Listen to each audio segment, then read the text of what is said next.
This video is sponsored by KEH Camera. You've finally gotten over your fear, and now you've decided to be a wedding photographer. Let's talk about 5 things you can do to prepare for your first year as a wedding photographer. Starting out with education. Education is hands down the most important thing you can do for yourself as a wedding photographer. Even I myself am still learning all the time. It's something you should always do. So never stop learning. Some great places to grab some education would be here on YouTube. Obviously, my page has a whole bunch of education, and definitely make sure to check out some of my playlists for more. Also, you have other great pages like Eric Floberg, Taylor Jackson, or even my mentor, Phil Porto. There's so much information on YouTube, and really there's no reason to not be learning as much as possible. Also, I plan on having more of an education platform myself, so make sure to follow the link in the description below and sign up so you'll know when I start launching that stuff. Also, don't forget about my full wedding day videos, which show me shooting a whole wedding for hours long. You definitely need to make sure you check those out as well. On top of that, there's always courses or mentorship programs as well that you can find online. Definitely make sure that you're still learning and also going to workshops. This is by far the most important thing you can do for yourself, especially before you start wedding photography. Second up would be working on your client experience. Hands down, you need to make sure that you have an awesome client management system. You may think, oh, I don't have that many weddings. Why should I look into a client management system? But trust me, your client experience is the most important part of your business. I personally use Honeybook and I absolutely love it. And one of the biggest parts about the client experience as well, not only do I have all my contracts and everything digitally, but I can set up automations so I can have emails sent out for me and always be in touch with my clients. Not only does this make for a smooth client experience, but it also helps you take on more clients because you will not be able to do this by yourself. I pretty much run my business all by myself, and if it wasn't for all the automation I have, I wouldn't be able to keep up with it all. Aside from your client management system, you also need to have beautiful branding and a beautiful website. Your branding, your portfolio, and your website are all gonna lead to a great client experience, and it's gonna let your clients know exactly who you are and what they're gonna be getting from you. These type of things seem like they might not matter. You may think I can just have Instagram, or I don't need a website, or I'll just make some wonko logo and whatever, but trust me, all of this stuff makes a huge difference. I mean, it makes so much of a difference that I'm currently investing like $5,000 in getting rebranded because that's how important this stuff is. Make sure you're not glossing over your brand, your look, and your overall portfolio.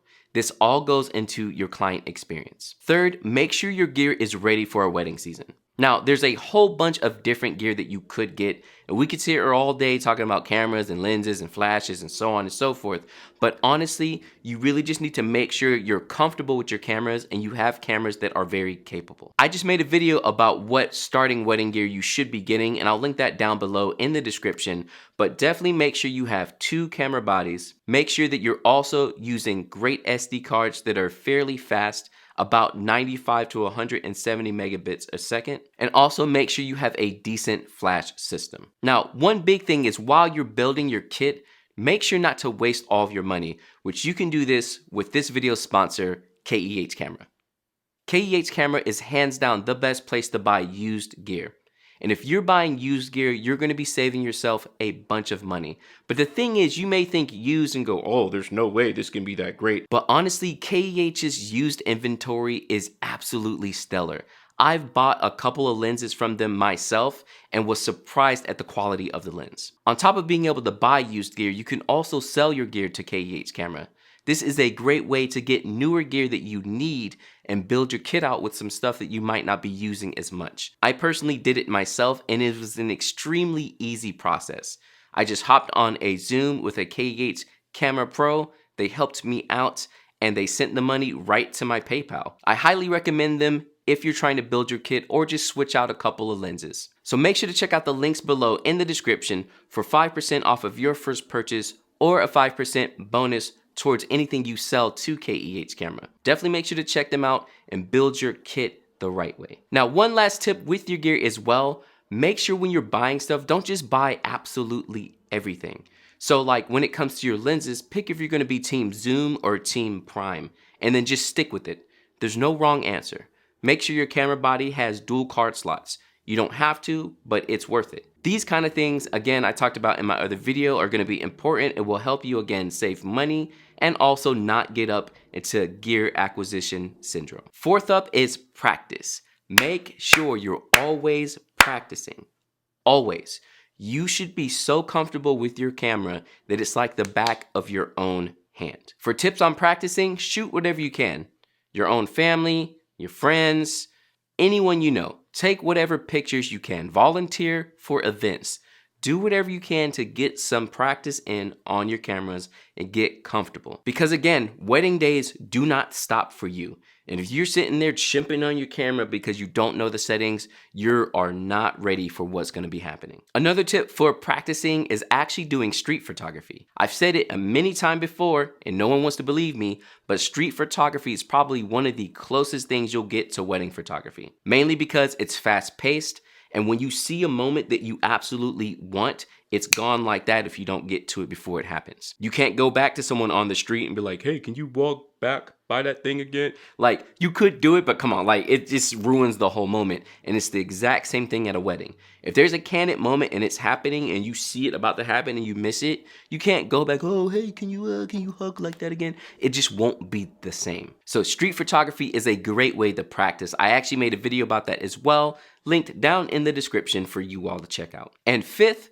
be a second photographer. I know this is the one that everyone has a hard time with because sometimes they have a hard time becoming a second, but go out and shoot with other wedding photographers if you can. Seeing how these wedding photographers work, seeing how they talk to their clients, seeing how they weave through a wedding day is hugely valuable for you before you start your first year as a wedding photographer. And remember, being a second photographer is not for your portfolio.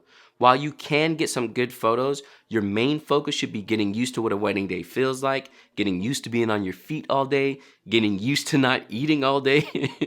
Oh, weddings are so hard sometimes.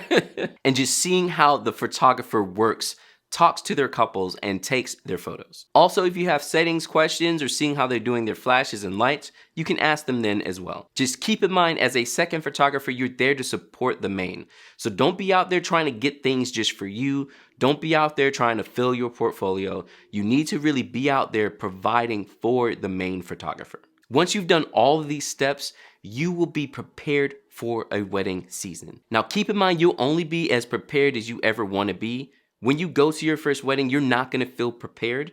But if you've taken the time and practiced and learned, when you get out there, you will do okay.